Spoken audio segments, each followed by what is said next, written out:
Assalamualaikum warahmatullahi wabarakatuh. Saya Muhammad Abidin daripada Kumpulan 4 dan bersama-sama Kumpulan 4 hari ini akan membentangkan ataupun meneruskan kuliah kita tentang Business Model Canvas. Okay, pada minggu keempat ini kita akan bercakap tentang customer saja. Kalau nak tahu lebih lanjut, kami refer pada chapter 6 dan 8 dalam buku Principle of Entrepreneurship and Innovation edisi yang ke-2016. Apa yang ada dalam BMC? Once value proposition being justified, the next concern are all about the customer. Seperti yang kita tahu, minggu ni kita akan belajar pasal customer je. And who want or need to purchase your product and services. Macam kita tahu, value proposition ni aset yang kita ada atau yang kita ada, apa yang kita pegang untuk meneruskan perniagaan lah, apa yang perlu ada lah dalam proses-proses tu. Okay, ada 5 jenis customer, iaitu customer baru ataupun customer yang baru nak beli produk kita. Kedua adalah repeat customer, adalah hasil daripada customer yang dah beli produk kita dan jatuh cinta dengan produk kita lah dan nak beli lagi. Seterusnya adalah B2B customer. B2B iaitu business to business, iaitu dia menerangkan macam mana satu bisnes itu bergantung dengan satu bisnes yang lain, iaitu contoh macam satu syarikat menghasilkan part kereta. So dia nak kena ada bahan mentah, so dia beli dengan syarikat lain, ataupun dia beli syarikat dia beli barang ataupun bahan mentah daripada syarikat yang mengeluarkanlah bahan-bahan mentah untuk membuat part-part kereta. Okay, seterusnya adalah business to consumer, iaitu consumer customer, iaitu contoh macam dia tak ada orang tengah, dia direct seller lah orang kata. Macam sekarang macam ada app Lazada ataupun Shopee kan. So customer boleh beli terus dekat syarikat tu lah. So dia tak ada orang tengah dan hasil transaction perniagaan ni lebih lancar lah, kerana tak ada penaikan harga ataupun penambahan harga yang terlalu ketara. Seterusnya adalah local, iaitu pasaran domestik lah. Maksudnya kita tempat itu berfokuskan. Contoh macam dia jual goreng pisang di kawasan Bangi, so dia fokus pada Bangi saja. Okey, seterusnya adalah international. Contoh macam syarikat kereta, contoh macam kita ambil syarikat kereta Perodua, dia adalah satu international, cakap pengeluar kereta international yang berfokuskan bukan sahaja dalam pasaran lokal, iaitu Malaysia. Maklum ada di Thailand, Indonesia.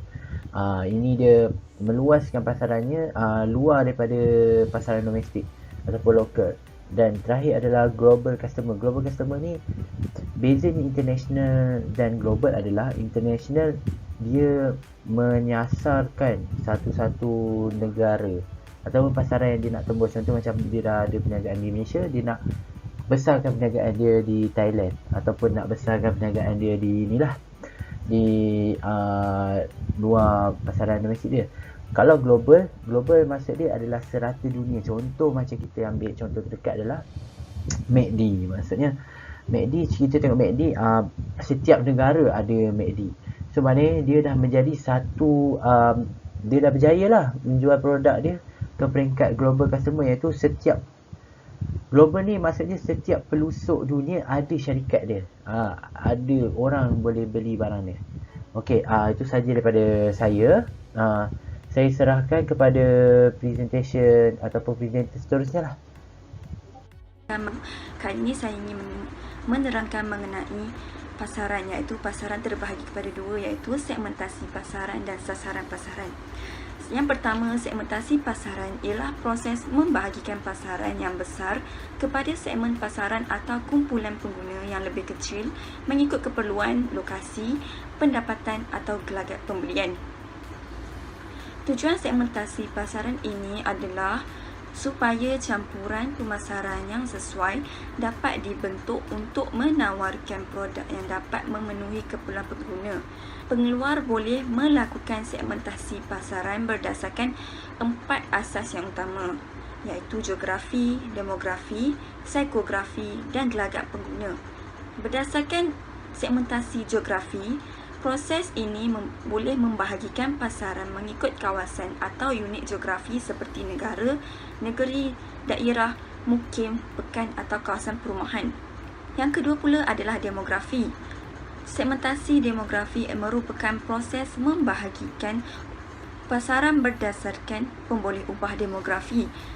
Sebagai contoh, umur, jantina, saiz keluarga, kitaran hidup keluarga, pendidikan, pekerjaan, pendapatan, agama, bangsa dan kewarganegaraan. Yang ketiga adalah psikografi. Segmentasi psikografi merujuk kepada proses membahagikan pasaran mengikut sesuatu yang difikirkan oleh pengguna. Produk yang dipasarkan mengikut gaya hidup adalah seperti pakaian, peralatan komunikasi dan peralatan senaman. Segmentasi mengikut kelas sosial pula ialah seperti jualan barang mewah kepada golongan atasan sahaja. Yang keempat adalah gelagat pengguna. Segmentasi gelagat melibatkan proses membahagikan pasaran berdasarkan pengetahuan, perlakuan, reaksi dan tindak balas pengguna terhadap produk. Sebagai contoh, sebuah syarikat Power Pet cenderung berhad yang mengeluarkan makanan kucing yang berjenama Power Cats. Segmentasi pasaran syarikat ini adalah semua individu ataupun semua orang di dalam dunia ini, dan yang semua kucing-kucing yang berada di seluruh tempat. Dan yang ketiga adalah pemilik kucing yang berada di dalam Malaysia. Dan yang keempat adalah kedai-kedai haiwan yang berada di dalam Malaysia. Dan akhir sekali adalah kedai runcit yang berada di dalam Malaysia. Bahagian sasaran pasaran pula merupakan proses menilai setiap segmen pasaran dan memilih atau menyasarkan beberapa segmen pasaran yang menarik untuk ditembusi. Para pengeluar boleh melakukan sasaran pasaran berdasarkan 3 faktor yang penting, iaitu saiz dan pertumbuhan segmen, potensi persaingan serta kesesuaian dengan objektif. Melalui saiz dan pertumbuhan segmen adalah pengeluar akan memilih segmen pasaran yang mempunyai saiz pasaran dan kadar pertumbuhan yang bersesuaian dengan saiz firma. Biasanya, pengeluar akan memilih saiz pasaran yang besar dan kadar pertumbuhan yang tinggi kerana adalah menguntungkan. Namun begitu, jika sumber firma adalah terhad, firma tidak akan beroperasi dalam segmen pasaran yang bersaiz besar kerana pasaran tersebut terdedah kepada persaingan yang berkompetitif. Yang kedua pula, berdasarkan potensi persaingan.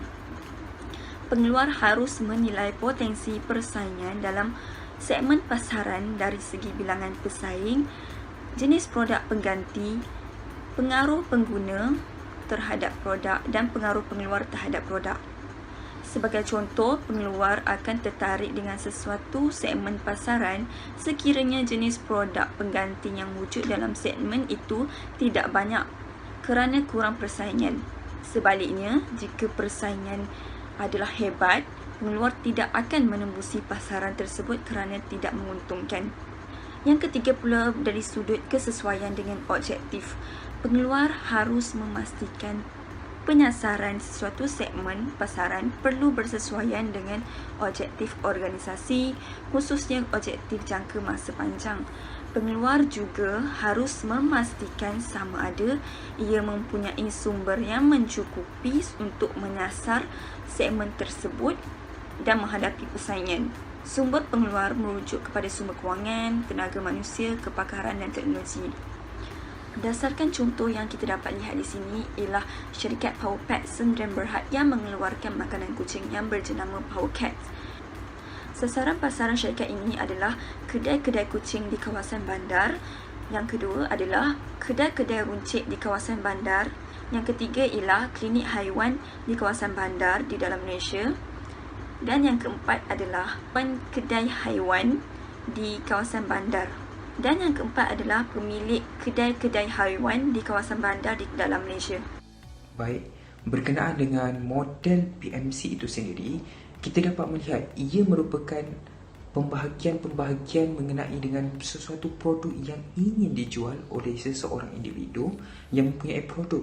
Namun, apakah keperluannya kita mensegmenkan atau membahagikannya dan membuat sasaran terhadap produk yang ingin dijual? Pertama, berkenaan dengan tujuan ataupun keperluan seseorang itu mensegmenkan atau membahagikan dan juga mensasarkan pasaran produk mereka adalah untuk menentukan kuantiti yang ingin dikeluarkan, standard quality sesuatu produk itu dan juga value ataupun harga yang patut diletakkan ke atas produk itu untuk dijual kepada orang ramai. Ketiga-tiga ini perlu dipertimbangkan pada peringkat awal supaya ia dapat dipasarkan di peringkat yang tertinggi di kawasan-kawasan tertentu yang sesuai dengan permintaan pengguna itu sendiri. Yang kedua, tujuan kita mensegmen dan membuat target terhadap pasaran produk kita adalah untuk kita melakarkan satu plan perniagaan yang strategik terhadap suatu perniagaan kita. Hal ini kerana melalui pembahagian tersebut kita dapat melihat dengan jelas ke mana arah tuju perniagaan kita, dan ini mampu untuk membantu kita ataupun sesebuah syarikat untuk meminimaliskan, mengurangkan kos dan juga mengoptimumkan barang-barang tersebut. Baiklah, kita dah ada kumpulan pelanggan yang kita nak sasarkan. Bagaimana pula kita nak sampaikan kepada kumpulan pelanggan yang kita nak sasarkan ni? Oleh itu, kita boleh menggunakan channel ataupun saluran. Okay, saluran ini berfungsi supaya pelanggan boleh mengetahui bagaimana untuk membeli, mendapatkan maupun menggunakan produk-produk dan perkhidmatan yang ditawarkan. Informasi terkini juga boleh dikongsi melalui medium-medium saluran berikut. Antaranya ialah media sosial, laman web, aplikasi, televisyen, radio, majalah, surat khabar dan sebagainya. Sebentar tadi rakan-rakan saya telah menerangkan tentang apa itu business model canvas ataupun BMC, tentang value proposition, customer ataupun pelanggan, segmen target dan juga market, dan how to reach the customer. Okey, kali ini saya ingin menerangkan tentang relationship with customer atau bahasa Melayunya hubungan kita dengan customer, dengan pelanggan maksud saya. Dalam bahasa mudah, hubungan dengan pelanggan ini adalah jalinan yang diperlukan, yang dilakukan oleh peniaga untuk memastikan pelanggannya sentiasa repeat pembelian dengan barang mereka. Jadi kalau kita nak bagi pelanggan ini repeat ataupun mengulang semula menggunakan produk-produk kita, apa yang kita perlu buat, betul tak? Jadi apa yang kita kena buat adalah, yang pertama, kita kena provide 24 jam punya khidmat pelanggan. Apabila khidmat pelanggan ni dapat dilaksanakan, jadi customer-customer kita akan merasa lebih selesa dan juga senang untuk berinteraksi dengan kita punya pekerja-pekerja ataupun untuk mendapatkan maklumat tentang produk-produk kita.